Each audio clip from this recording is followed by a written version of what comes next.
भाई किसी ने सही कहा है, अधूरा ज्ञान खतराए जान।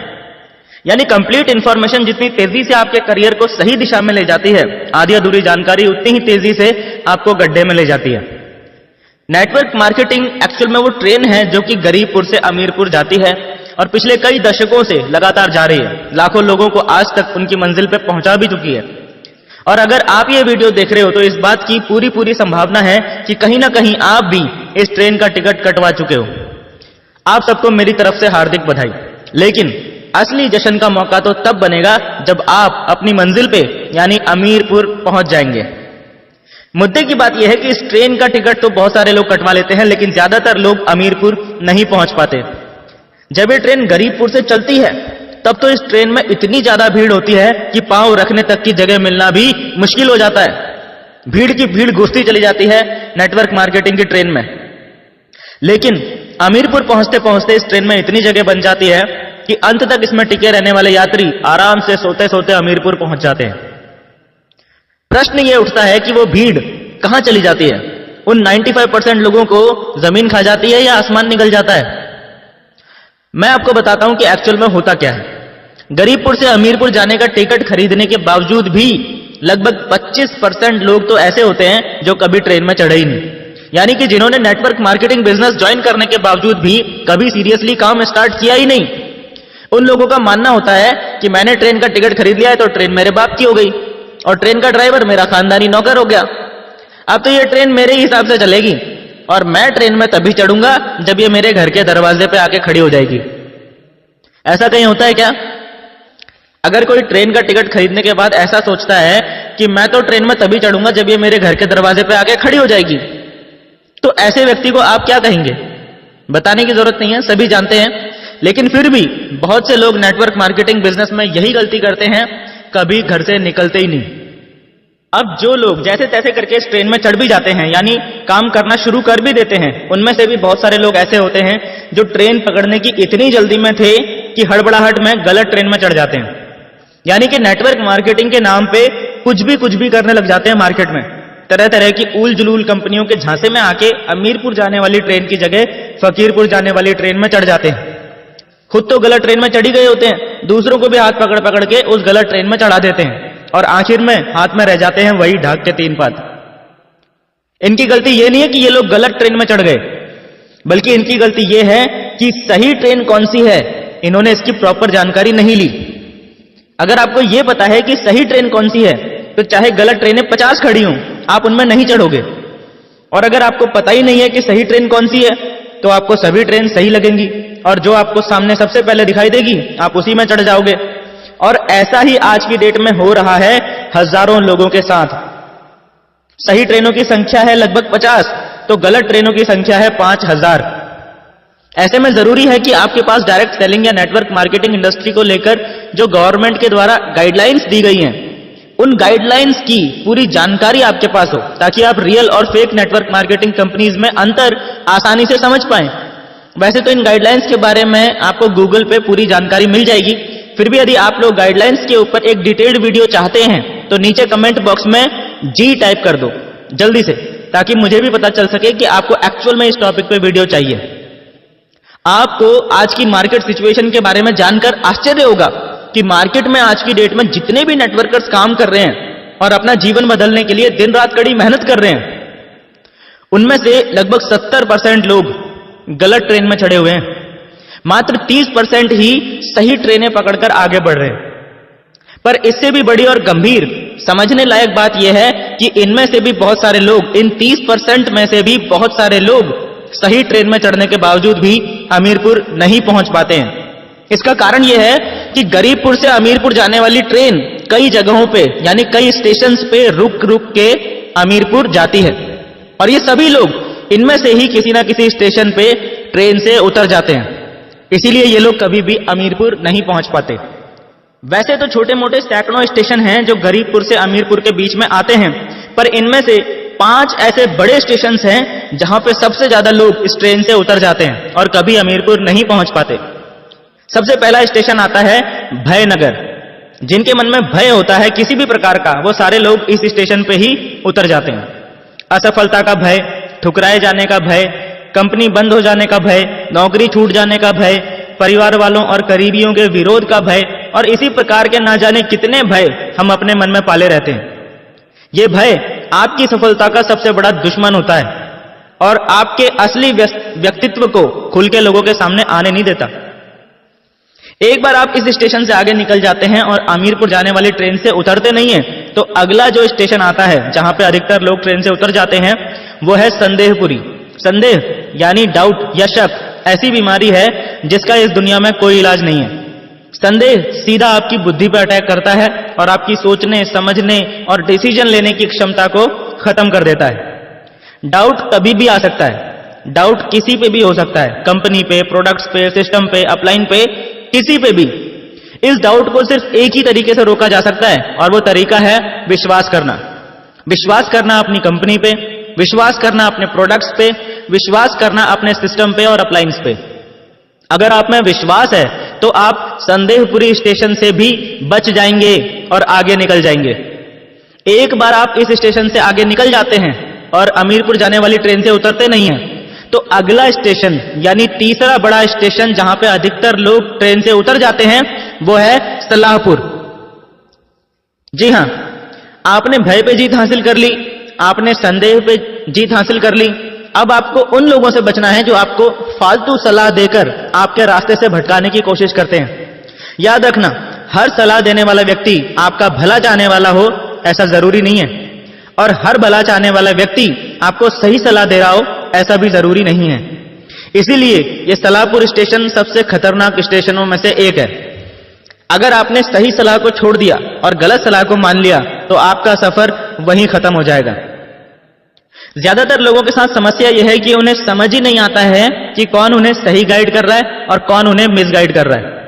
जरूरी नहीं है कि चिकनी चुपड़ी बातें करने वाला आपका भला चाहने वाला ही हो और कड़वी बातें करने वाला आपका बुरा चाहने वाला ही हो। एक सिंपल सा लॉजिक देता हूं आपको, जिससे कि आपको आज के बाद ये अंडरस्टैंड करना आसान हो जाएगा कि कौन आपको सही सलाह दे रहा है और कौन आपको गलत सलाह दे रहा है। हर वो व्यक्ति जो नेटवर्क मार्केटिंग बिजनेस में एक्सपर्ट है, और आप जहां भी, जिस भी कंपनी में, जिस भी पोजीशन में हो, आपकी ग्रोथ से अगर उस व्यक्ति को इनकम हो रही है, आपकी टीम बढ़ने से अगर उसका बिजनेस भी बढ़ रहा है, तो समझ लो कि वो आपको सही सलाह दे रहा है।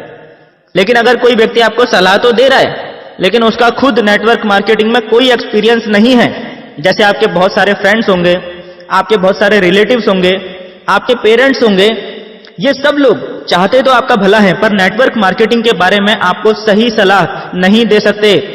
इसीलिए टेक्निकली इनकी सलाह पे चलना आपके नेटवर्क मार्केटिंग करियर के लिए घातक सिद्ध हो सकता है।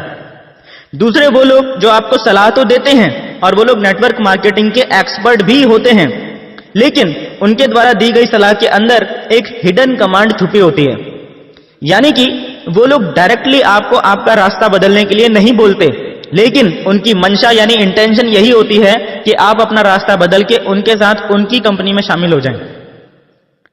इस जगह पे आपको बहुत ज्यादा सतर्कता बरतने की जरूरत होती है कि जिस व्यक्ति से आप सलाह ले रहे हो, क्या वह व्यक्ति दिल से आपका भला चाहता है या आपसे पहले अपना भला चाहता है। सबसे ज्यादा वो लोग इस सलाहपुर स्टेशन पे उतर जाते हैं जो नेटवर्क मार्केटिंग में बिगिनर्स लेवल पे होते हैं। इसीलिए सावधान रहें, सलाहपुर में कहीं अपनी ट्रेन से उतर मत जाना किसी की सलाह मानकर। कान बंद करके अपनी सीट पे बैठे रहना, यानी लोगों की बातों की परवाह किए बगैर अपना काम करते रहना। जब आप इस सलाहपुर स्टेशन को भी पार कर लेते हैं तो आपके रास्ते में चौथा सबसे बड़ा स्टेशन आएगा आलसपुर। जी हां, आलस अगली सबसे बड़ी बाधा है आपके रास्ते की।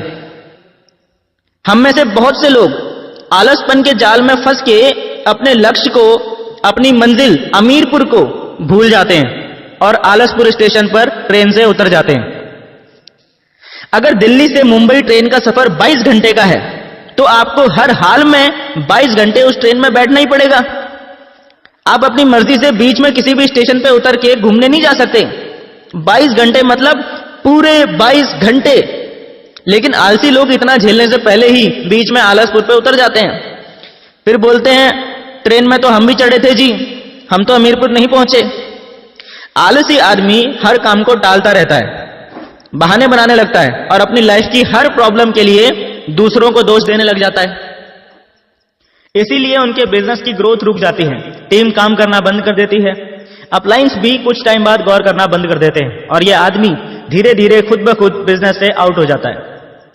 आदमी में आलस पैदा क्यों होता है? इसका सबसे बड़ा रीजन है आदमी के काम करने का कोई बहुत बड़ा क्लियर कट पर्पस ना होना। इसीलिए कहा जाता है कि इस नेटवर्क मार्केटिंग इंडस्ट्री में डायमंड वही बन सकता है जिसके पास उसका क्लियर कट पर्पस होता है, क्योंकि ये पर्पस आपको हमेशा आलस से दूर रखता है।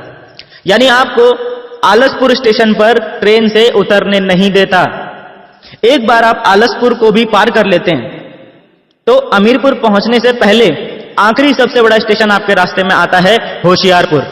ये पंजाब वाला होशियारपुर नहीं है, ये ज्यादा होशियारी दिखाने वालों का होशियारपुर है। अपने आप को सबसे सयाना समझने वाले, सबसे ज्यादा नॉलेजफुल समझने वाले, अपने को ही समझदार, दूसरों को बेवकूफ समझने वाले, अपना उल्लू सीधा करने की कोशिश करने वाले, मुंह में राम बगल में छुरी वाले, दूसरों के हितों को दरकिनार करने वाले, नियमों को तोड़ना अपनी शान समझने वाले, हर काम में शॉर्टकट तलाशने वाले, दूसरों के सर पर पैर रखकर सफल होने की कोशिश करने वाले, इस तरह के सभी लोगों का सफर इस स्टेशन पे आके खत्म हो जाता है, क्योंकि इनके अंदर बीमारी होती है अपना दिमाग लड़ाने की और अपने आप को अपने अपलाइन से ज्यादा स्मार्ट साबित करने की। इसीलिए ये लोग कुछ ना कुछ होशियारी दिखाने की कोशिश जरूर करते हैं, सिस्टम और कंपनी के खिलाफ कोई ना कोई एक्टिविटी जरूर करते हैं और बस फिर वही इनके करियर की सबसे बड़ी गलती साबित होती है और उस एक गलती की वजह से इनका सफर इस होशियारपुर स्टेशन पर खत्म हो जाता है। सिर्फ कुछ लोग यानी कि मात्र 1% लोग ही इस 5वें स्टेशन को पार करने के बाद ट्रेन में बचते हैं और बाकी 99% लोग कभी भी ये नहीं बोलते कि मेरी गलती थी, मुझ में ही कमी थी। वो ट्रेन को और उसके ड्राइवर को गाली देने लगते हैं और जो लोग अंत तक इस ट्रेन में बैठे रहते हैं वो लोग आखिरकार अपनी मंजिल में पहुंच ही जाते हैं, यानी अमीरपुर पहुंच के जीवन भर खुशी, आनंद और चाहतों की जिंदगी जीते हैं। याद रखना, ट्रेन का टिकट खरीद लेना ही काफी नहीं है, अपने आप को गरीबपुर से अमीरपुर पहुंचाना सबसे पहले आपकी खुद की जिम्मेदारी है, उसके बाद ही किसी और से कुछ उम्मीद करना। एक सवाल के साथ इस वीडियो को एंड कर रहा हूं। जिसे ये सवाल समझ में आ गया उसे इस पूरी वीडियो का मैसेज भी समझ में आ जाएगा। अपने दिमाग पे थोड़ा सा जोर डाल के सवाल का जवाब नीचे कमेंट बॉक्स में जरूर देना। सही जवाब देने वालों का नाम अगली वीडियो में जरूर आएगा। अब सवाल सुनो। एक बार एक जगह पे रेस आयोजित हो रही थी। रेस जीतने वाले को 1 करोड़ रुपए का इनाम मिलने की घोषणा की जाती है। उस रेस में 3 लोगों ने पार्टिसिपेट किया, मिस्टर ए, मिस्टर बी और मिस्टर सी।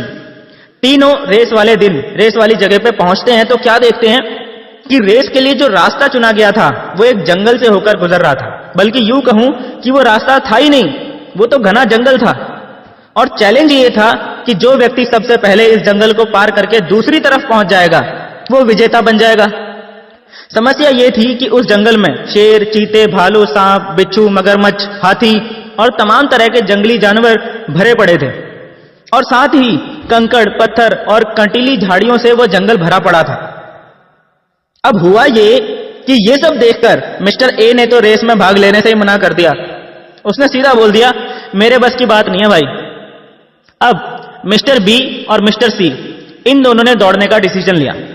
रेस शुरू हुई और मिस्टर बी और मिस्टर सी घुस गए जंगल में। दौड़ते दौड़ते थोड़ी देर में क्या हुआ, मिस्टर बी को ठोकर लगी और वो कंटीली झाड़ियों में गिर गया। उसके शरीर में जगह जगह से खून निकलने लगा और वो रोता रोता वहीं से वापस लौट गया। जहां से रेस शुरू हुई थी वापस वहीं पे आके खड़ा हो गया। मिस्टर सी भी जंगल में दौड़ रहा था। दौड़ते दौड़ते अचानक उसको भी ठोकर लगी, वो भी गिर पड़ा। वो उठा तो उसने देखा कि पैर के अंगूठे से खून निकल रहा है। उसने परवाह नहीं करी और वो आगे बढ़ता रहा। थोड़ी देर में पैर में एक कांटा लग गया और दर्द होने लगा। उसने अब भी परवाह नहीं करी और वो आगे बढ़ता रहा। इसी प्रकार जंगल में जितनी भी मुश्किलें आई उसने किसी की भी परवाह नहीं करी और वो लगातार आगे बढ़ता चला गया। देखते ही देखते उसने पूरा जंगल पार कर दिया। वो विजेता बन गया और उसे 1 करोड़ रुपए का इनाम मिल गया।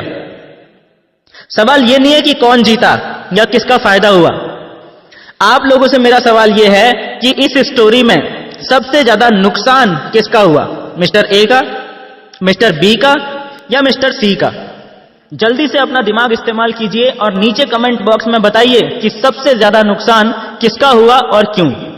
अगली वीडियो की शुरुआत इसी सवाल के जवाब के साथ होगी और सही जवाब देने वाले सभी लीडर्स का नाम भी नेक्स्ट वीडियो में अनाउंस किया जाएगा। हमारी नेक्स्ट वीडियो की नोटिफिकेशन आपके फोन में आए और YouTube पे वीडियो पब्लिश होते ही आपके फोन की घंटी बज जाए, उसके लिए नीचे मौजूद सब्सक्राइब के बटन को अभी दबा दीजिए और बटन दबाते ही साइड में घंटी का एक निशान आएगा, उसे भी जल्दी से दबा देना ताकि नेक्स्ट वीडियो आपसे मिस ना हो। और हाँ, जाने से पहले इस वीडियो को अपनी टीम में शेयर जरूर कर देना ताकि आपकी टीम तक भी ये ट्रेनिंग वीडियो पहुंच जाए और उनका भी दिमाग खुल जाए। मिलते हैं दोस्तों नेक्स्ट ट्रेनिंग वीडियो में, तब तक के लिए thank you and wish you all the best.